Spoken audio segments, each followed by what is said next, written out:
Oke, shalom, selamat malam teman-teman. Hari ini RA membuka kelas baru, kelas kontradiksi pertama, ya. Oke. Kita lihat dua ayat yang sepertinya berkontradiksi, ya. Yesaya 43 ayat 18. Firman-Nya, "Janganlah ingat-ingat hal-hal yang dahulu dan janganlah perhatikan hal-hal yang dari zaman purbakala." Ini ayat pertama. Ayat kedua, Yesaya 46 ayat 9. "Ingatlah hal-hal yang dahulu dari sejak purbakala, bahwasannya akulah Allah dan tidak ada yang lain, akulah Allah dan tidak ada yang seperti aku." Nah, ini dua ayat yang kalau berdiri sendiri ini kontradiksi. Yang 43, Yesaya 43 18 di ngomong jangan ingat-ingat yang dari zaman purbakala, ya. Nah, sedangkan yang ayat kedua Yesaya 46 ayat 9, ingat-ingatlah hal-hal dahulu dari sejak purbakala. Nah, jadi kalau berdiri sendiri kita mengartikannya pasti bingung. Ya, kalau ayat itu ditafsirkan sendiri, dicomot, keluar dari konteks, keluar dari ceritanya, nah ini bertentangan, kita bisa tersesat, gitu ya. Nah, sepertinya kayak tadi Pak Agus ngomong, kok Tuhan kok kayaknya pelin-pelan ya. Baru Yesaya 43 ngomong ingat-ingat, Yesaya 46 ini selisih cuma 6 ayat aja, ya, 6 pasal ya. Nah, ingat-ingat gitu, berlawanan ya. Oke, sekarang kita belajar. Jadi di Alkitab tidak ada yang kontradiksi. Cuman karena kita nggak ngerti atau kita main comot ayat satu gitu aja, terus diartikan bertentangan. Padahal semua tidak ada kontradiksi. Kenapa? Karena penulis pengarangnya itu satu, yaitu Tuhan Yesus sendiri. Ya, oke, sekarang kita belajar. Kita belajar sekarang masing-masing ini mempunyai tujuan Tuhan kasih. Jangan ingat-ingat sama ingat-ingat itu Tuhan punya tujuan. Gitu ya. Nah, dari tujuan ini nanti kita kelihatan ekornya itu. Apa yang mesti diingat-ingat? Apa yang mesti jangan ingat-ingat gitu ya. Nah, kita lihat Yesaya 43 18. Nah, kita lihat ya, Yesaya 3 ayat 18. Kan di sini ngomong, jangan ingat-ingat hal-hal yang dahulu. Jangan perhatikan hal-hal yang dari zaman purbakala. Apa tujuannya? Nah, tujuannya terlihat dari ayat 19. Aku hendak membuat sesuatu yang baru. Nah, ini tujuannya. Jadi, jangan ingat-ingat itu ada tujuannya. Karena Tuhan mau membuat sesuatu yang baru. Nah, dari sini kita bisa mikir. Berarti ada yang harus dilupakan. Supaya yang baru yang Tuhan kasih kita bisa terima.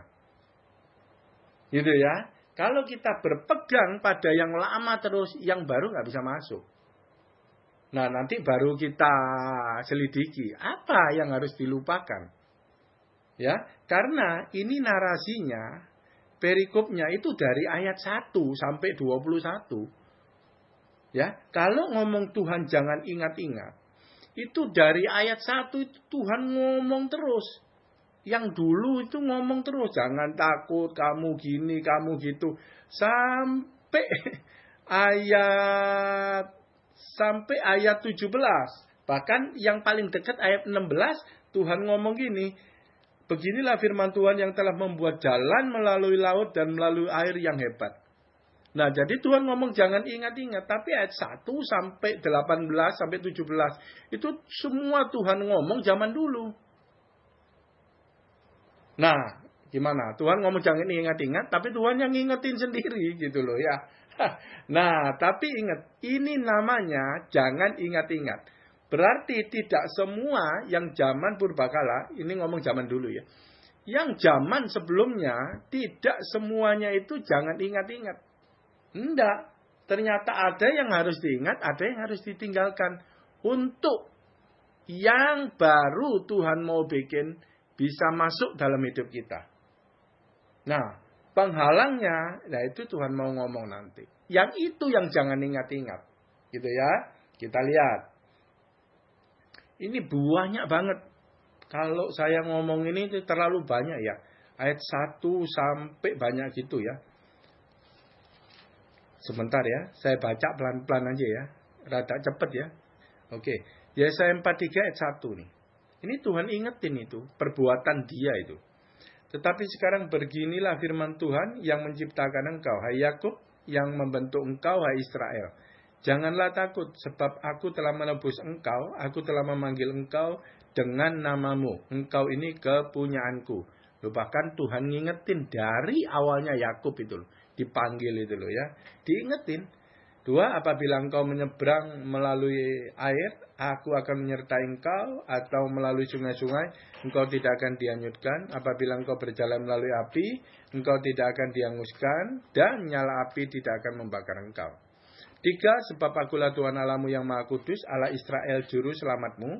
Aku menebus engkau dengan Mesir, dan memberikan Ethiopia dan Sheba sebagai gantimu. 4, oleh karena engkau berharga di mataku dan mulia, dan aku ini mengasihi engkau, maka aku memberikan manusia sebagai gantimu, dan bangsa-bangsa sebagai ganti nyawamu. 5, janganlah takut sebab aku ini menyertai engkau, aku akan mendatangkan anak cucumu dari timur, dan aku akan menghimpun engkau dari barat. Ini tujuannya, yang nanti Tuhan mau kasih. Ya. Oke, ayat 6, aku akan berkata kepada utara berikanlah, dan kepada selatan janganlah tahan-tahan, bawalah anak-anakku laki-laki dari jauh, dan anak-anakku perempuan dari ujung bumi. 7, semua orang yang disebutkan dengan namaku yang kuciptakan untuk kemuliaanku, yang kubentuk dan juga kujadikan. 8, biarlah orang membawa tampil bangsa yang buta sekalipun ada matanya, yang tuli sekalipun ada telinganya.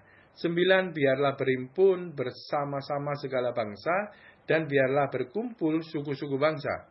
Siapakah di antara mereka yang dapat memberitahukan hal-hal ini, yang dapat mengabarkan kepada kita hal-hal yang dahulu? Biarlah mereka membawa saksi-saksi supaya mereka nyata benar, biarlah orang mendengarkan dan berkata benar demikian. 10, kamu adalah saksi-saksiku, demikianlah firman Tuhan, dan hambaku yang telah kupilih, supaya kamu tahu dan percaya kepadaku dan mengerti bahwa aku tetaplah Dia. Sebelum aku tidak ada Allah yang dibentuk, dari sesudah aku tidak akan ada lagi. 11, akulah Tuhan, dan tidak ada juru selamat selain daripadaku. Tuhan kan terus ingetin terus. Sama tujuannya ingetin terus. Tapi perintahnya jangan ingat-ingat dari zaman purbakala. Gitu ya. Ayat 12 ini kuncinya. Akulah yang memberitahukan, menyelamatkan, dan mengabarkan. Dan bukannya Allah asing yang ada di antaramu. Kamulah saksi-saksiku, demikianlah firman Tuhan, dan akulah Allah. 13, justru seterusnya aku tetap Dia, dan tidak ada yang dapat melepaskan dari tanganku. Melakukannya, siapakah yang dapat mencegahnya?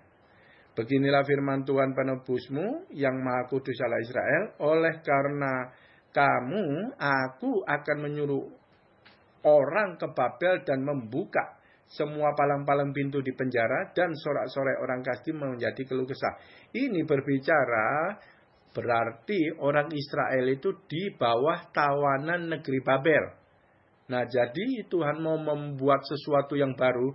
Tuhan mau mengeluarkan bangsa Israel dari Babel. Dari tawanan Babel. 70 tahun. Gitu ya. Dia akan kirim orang. Nah, jadi ini nantinya begitu. Ya, yang Tuhan mau buka, yang Tuhan mau beri sesuatu yang baru. Akulah Allah, 15, akulah Tuhan yang Maha Kudus Allahmu, Rajamu yang menciptakan Israel. 16, beginilah firman Tuhan yang telah membuat jalan melalui laut dan melalui air yang hebat. 17, yang telah menyuruh kereta dan kuda keluar untuk berperang, juga tentara dan orang-orang gagah mereka terbaring, tidak dapat bangkit, sudah mati, sudah padam sebagai sumbu. Tuhan ingetin dulu pernah Musa nyebrang laut Teberau, terus diburu sama anak buahnya Firaun semua prajuritnya, terus lautnya jadi kering, pas Israel semua di bawah pemimpinan Musa lewat, terus dikejar oleh pasukannya Mesir, terus mati. Nah ya ayat 17. Mereka gagah ya, orang-orang tentara tidak dapat baring, mati semua kan. Nah Tuhan ingetin nih. Gitu ya. Nah 18 baru ngomong. Firman-Nya, janganlah ingat-ingat hal-hal yang dahulu, jangan perhatikan hal-hal yang dari zaman purbakala. Jadi mana ayat yang disuruh jangan ingat-ingat? Ini teman-teman perhatikan, 1 sampai 18, 1 sampai 17 itu kehebatan Tuhan, rencana Tuhan semua yang baru. Cuman ada satu ayat yang aneh, ganjil sendiri, ayat 12b. Dan bukannya Allah asing yang ada di antaramu. Nah itu. Saking Tuhan itu nggak mau nginget-nginget. Jangan inget-inget. Jadi ngomongnya cuma sepatah ini aja. Ayat 12. Akulah yang memberitahukan. Yang menyelamatkan. Yang mengabarkan. Dan bukannya Allah asing yang ada di antaramu. Nah ini yang jangan diinget-inget. Apa? Kehidupan dulu. Yang dimana Allah asing itu sesembahnya Israel. Dia itu membelot, dia berselingkuh dengan Allah-Allah asing, sesembahan dewa-dewa. Makanya terus kena hukum. Kena hukumnya dibawa ke Babel sama Raja Nebukadnezar. Kena hukum 70 tahun dibawa. Nah, jadi Tuhan mau membuat sesuatu yang baru. Dia mau kirim orang untuk membuka supaya bangsa Israel bebas daripada Babel, kembali lagi ke Yerusalem, bangun bait suci, ibadah lagi kepada Tuhan. Nah itu background ceritanya. Ya, jadi apa yang membuat sesuatu yang baru itu nggak bisa masuk? Nah itu jangan diingat-ingat. Apa? Kehidupan yang lama. Kehidupan yang lama dengan berhala-berhalanya itu. Kalau berhala itu sesembahan. Sesembahan itu berbicara perintah daripada yang disembah. Jadi itu harus semuanya dilupakan. Kalau zaman baru ini ada berhala-berhala itu macam-macam, bukan kayak patung-patung zaman dulu. Ya, contohnya yang paling kuat berhala sekarang itu Mamon gitu ya. Contohnya Mamon, ya. Kalau dulunya mata duitan banget, sekarang lupakan si Mamon. Gitu ya. Tuhan mau membuka yang baru. Gitu ya. Nah itu kiasan-kiasannya ya. Nah jadi yang dimaksud jangan ingat-ingat yang dahulu. Tujuannya adalah Tuhan membuat sesuatu yang baru. Dan yang jangan diingat-ingat itu adalah Allah asing yang ada di antaramu dulu. Sebelum kamu masuk di dalam penghukuman di Nebukadnezar Babel 70 tahun itu. Sekarang sudah waktunya yang baru itu datang. Kamu nanti akan keluar, aku akan ngutus orang membuka pintu, membuka semua palang-palang pintu penjara. Jadi keluar, gitu ya. Nah itu kan gampangnya ya, Allah asing gitu ya. Nah ini ayat 9 kita juga mesti mengartiin lagi. Membuat sesuatu yang baru itu apa? Itu harus diartikan lagi. Ya kan? Nah artinya itu. Yang sekarang sudah tumbuh. Sudah tumbuh, sudah ada. Nah ini orang Israel ceritanya bertobat. Dengeri firman Tuhan lagi. Tauratnya dengar. Ya. Dan itu tumbuh. Belumkah kamu mengetahuinya? Ayah Allah menjawab nih. Aku hendak membuat jalan di padang gurun. Dan sungai-sungai di padang belantara. Jalan di padang gurun. Sungai-sungai di padang belantara. Ini kan bukan harafiah benar-benar dia bangun jalan gitu ya. Bukan. Yang dimaksud jalan itu ya jalan kebenaran firman. Padang gurun adalah kekeringan rohani. Yang tidak ada tuntunan, tidak ada firman sama sekali. Nanti dia kasih firmannya, remanya. Ya, sungai-sungai di padang belantara. Dikasih sungai-sungai, dialirkan air-air kehidupan. Padang belantara itu keliaran itu loh. Jadi nanti semuanya yang baru datang itu firman, rema, tuntunan Tuhan. Ya, kita dikeluarkan daripada penghukuman yang 70 tahun daripada kesalahan Israel terhadap dewa-dewa sesembahannya sebelum berselingkuh gitu ya. Nah, itu. Nah, ini cerita singkat yang mengenai jangan ingat-ingat. Ya, jangan perhatikan. Perhatikan itu apa sih? Direnungkan, benar-benar diteliti gitu loh. Jadi ala-ala asing itu jangan. Jangan ingat, bahkan diperhatikan. Zaman dulu gitu. Gimana sih? Nah, direnungkan terus itu ala-alanya. Itu nggak boleh. Ya, kalau mau memperhatikan ya firman Tuhan. Ya, oke. Sekarang kita masuk yang kedua. Yesaya 46 ayat 9. Ingat-ingatlah hal-hal yang dahulu dari sejak purbakala. Bahwasannya akulah Allah dan tidak ada yang lain, akulah Allah dan tidak ada yang seperti aku. Tujuannya apa? Ini kan ngomong ingat-ingat ini gampang di ayat 9 ini. Yesaya 46 ayat 9 ini gampang gini. Dia ngomong, bahwasannya akulah Allah dan tidak ada yang lain. Akulah Allah dan tidak ada yang seperti aku. Ini berbicara kebesaran Tuhan. Kehebatan Tuhan.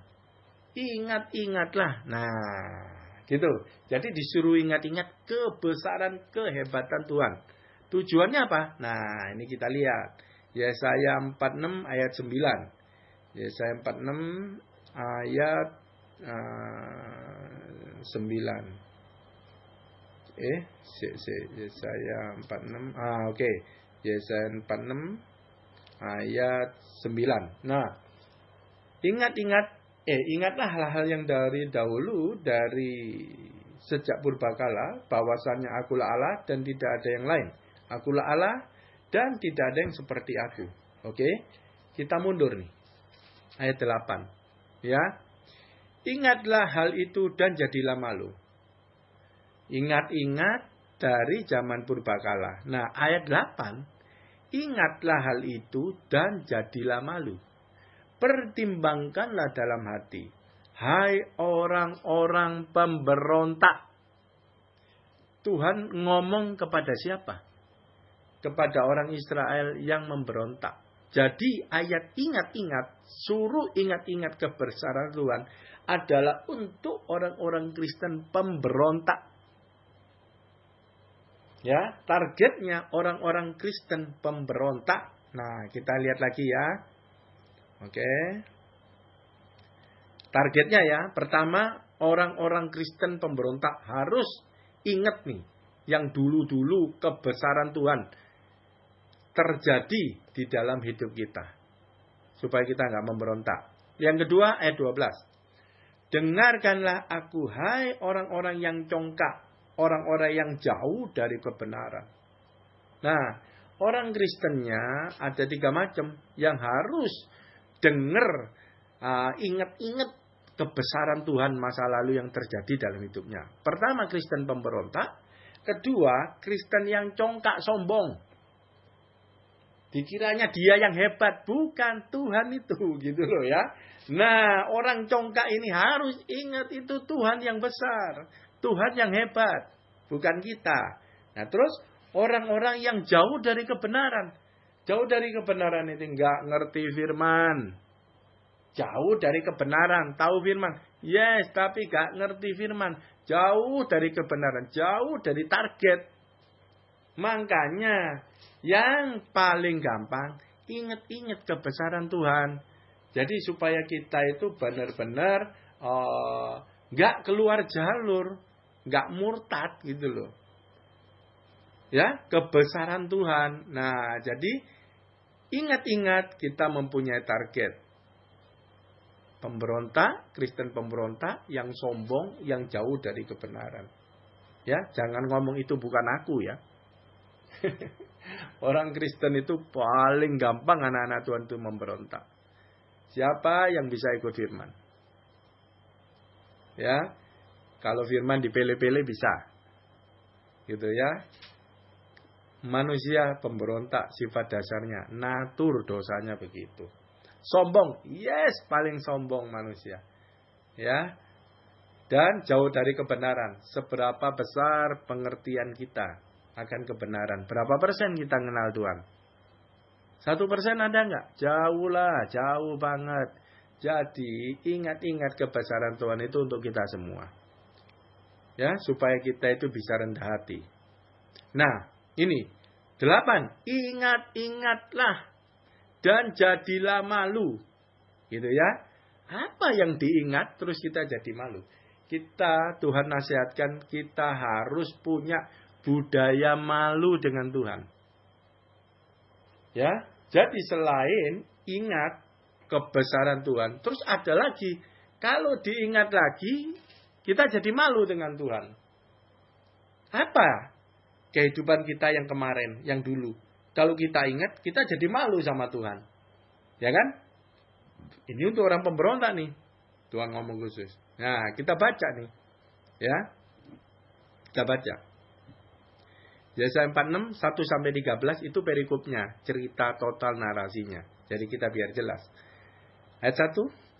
Dewa Bel sudah ditundukkan.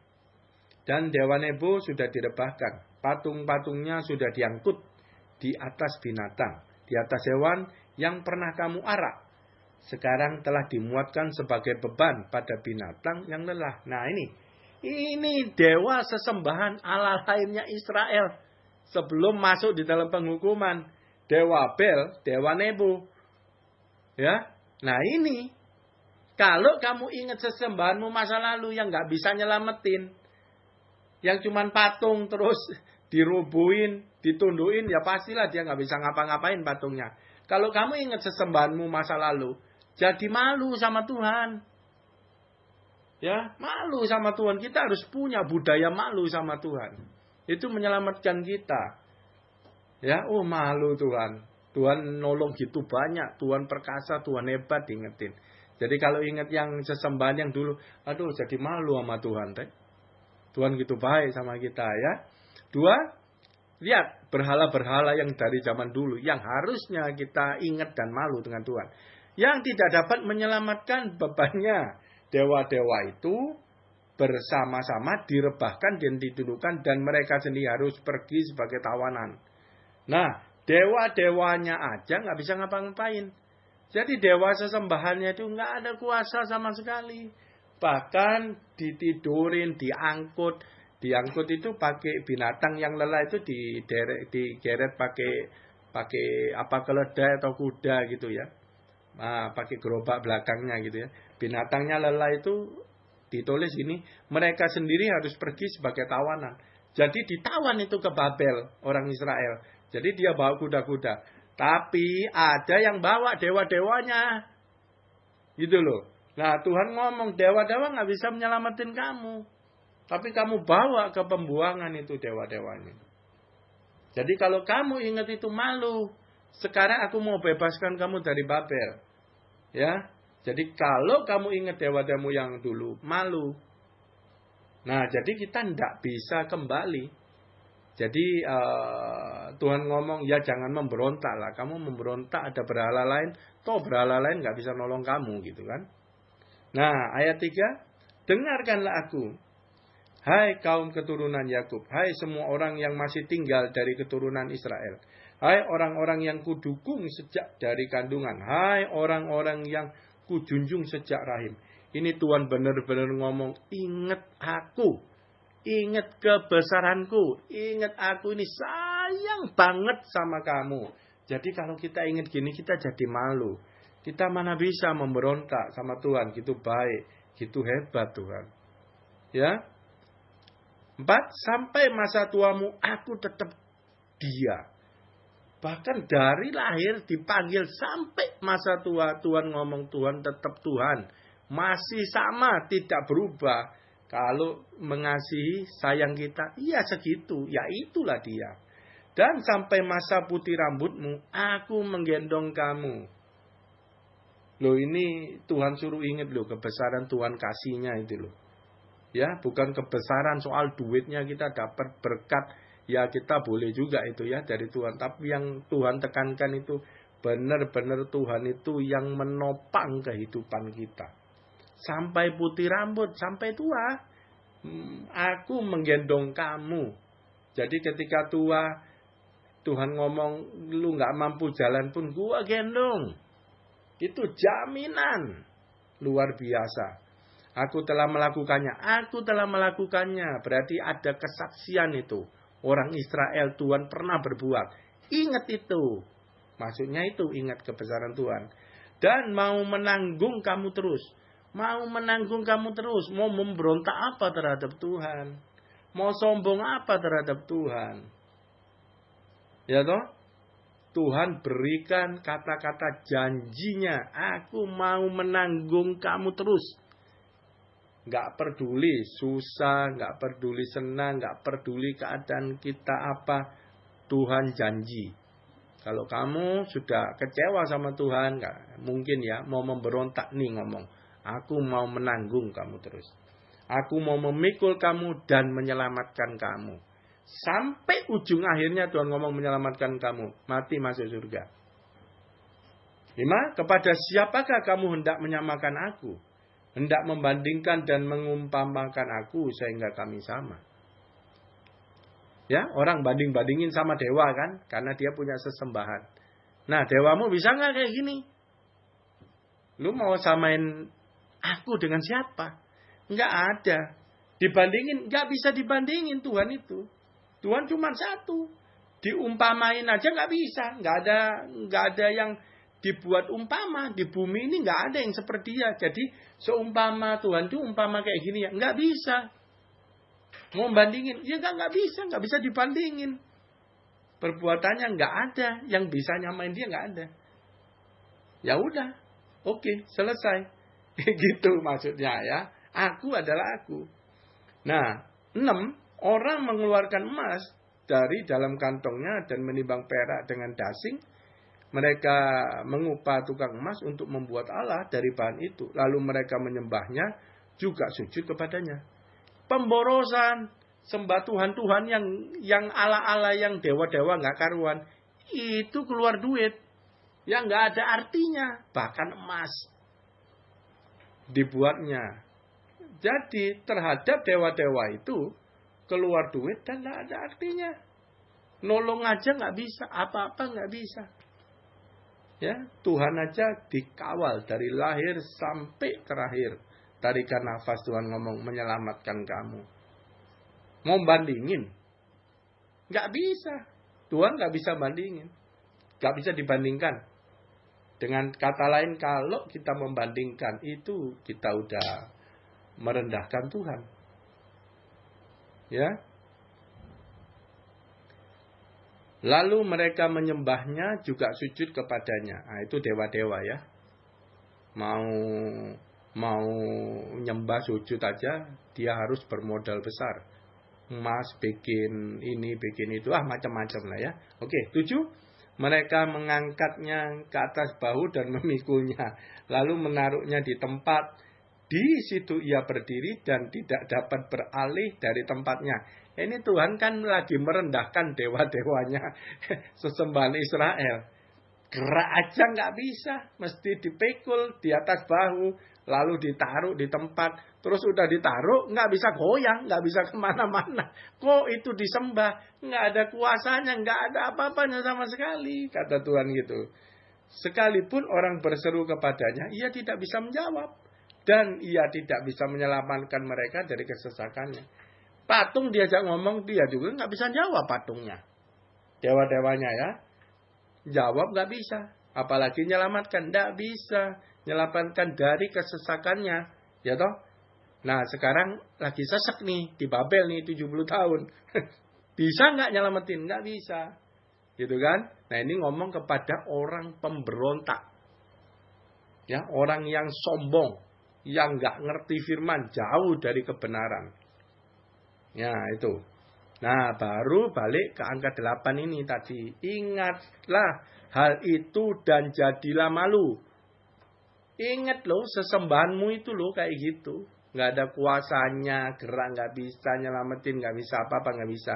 Kalau kamu ingat, malulah.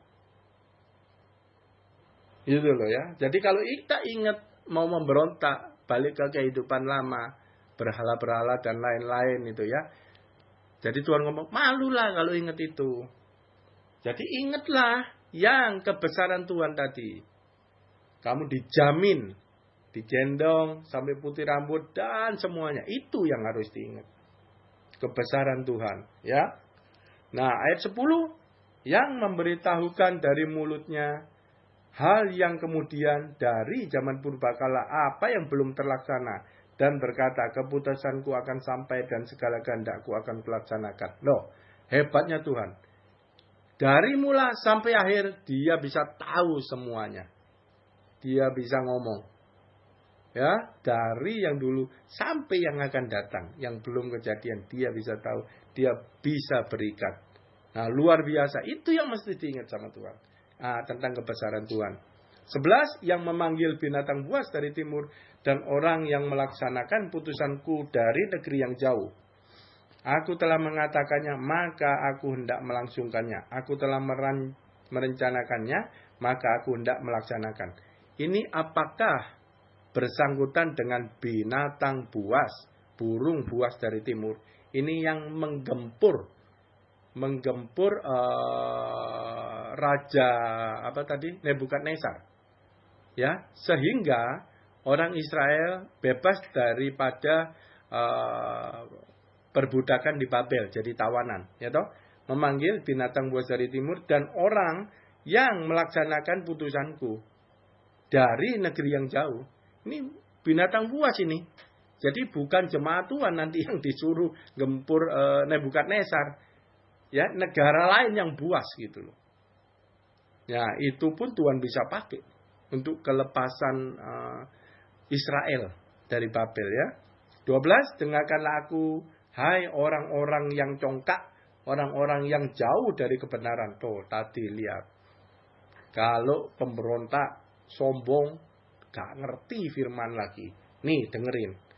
Ya, paling enggak ingatlah kebesaran Tuhan. Jadi kita enggak sampai langkah kita itu keluar jauh. Kita bisa malu sama Tuhan. Kita bisa benar-benar rendah hati di hadapan Tuhan. 13, keselamatan yang daripadaku tidak jauh lagi. Sebab aku telah mendekatkannya dan kelepasan yang kuberikan tidak bertangguh lagi. Aku akan memberikan kelepasan di Sion dan keagunganku kepada Israel. Nah, apakah 13 ini nanti berbicara tentang keluarnya dari Babel? Ada kemungkinan seperti itu tafsirannya, ya. Nah, jadi ingat, yang diingat kebesaran Tuhan. Ya, karena kita itu sombong, kita itu pemberontak, dan kita itu jauh dari kebenaran. Kita mau dekat sama Tuhan, kita mau belajar sama Tuhan. Dan kalau ingat mengenai masa lalu, malulah sama Tuhan. Ya, jadi tetap kita harus ingat. Oke, nah, ini saya kasih background ayat ini ya, kejadiannya ya, backgroundnya. Ini history. Ya, ini saya baca di internet ya. Sebentar ya, ini saya baca di internet. Jadi pada tahun 721 sebelum Masehi, ya, Samaria itu ibu kota Israel Utara, jatuh ke tangan Asyur dan umatnya terpencar-pencar. Itu 1 Raja-Raja 17. Jadi Asyur adalah raja yang sangat-sangat kejam. Kalau dia menjajah, itu biar tidak terjadi pemberontakan, itu rakyatnya dipencar-pencar. Itu saya dengar dari khotbahnya pendeta Ezra Soru. Sejarahnya begitu. Ya. Ini tambahan, saya suntikan info dari pendeta Ezra Soru. Seperti itu. Tapi apakah tepat banget? Ya, ini perlu diselidiki. Tapi seperti itu ya. Nah, jadi dipencarin. Makanya tersiksa banget. Semua pencar orang Israel. Nah, banyak di antara mereka diangkut ke Asyur dan negara-negara lain. Jadi lemah Israel ini. Udah pencar semua kan. Nggak bisa bersatu. Oh, galang kekuatan mau berontak. Nggak bisa, dipencar gitu ya. Nah, kemudian tahun 587 sebelum Masehi, Raja Nebukadnezar dari Babel merebut dan menghancurkan kota Yerusalem. Dengan demikian, kerajaan Yehuda juga berakhir. Ini 2 Raja-Raja 25. Ya, kerajaan Yehuda berakhir, Nebukadnezar masuk dari Babel. Nah, diangkutlah, ditawan di Babel. Sebagian rakyat dibunuh, sebagian dibawa ke Babel sebagai tawanan perang, dan hanya yang paling miskin ditinggalkan di Yehuda.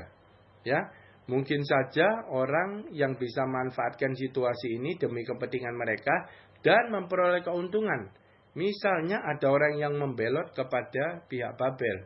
Ada di 2 Raja-Raja 25:11. Pada pihak lain, beberapa di antara orang Israel dibuang.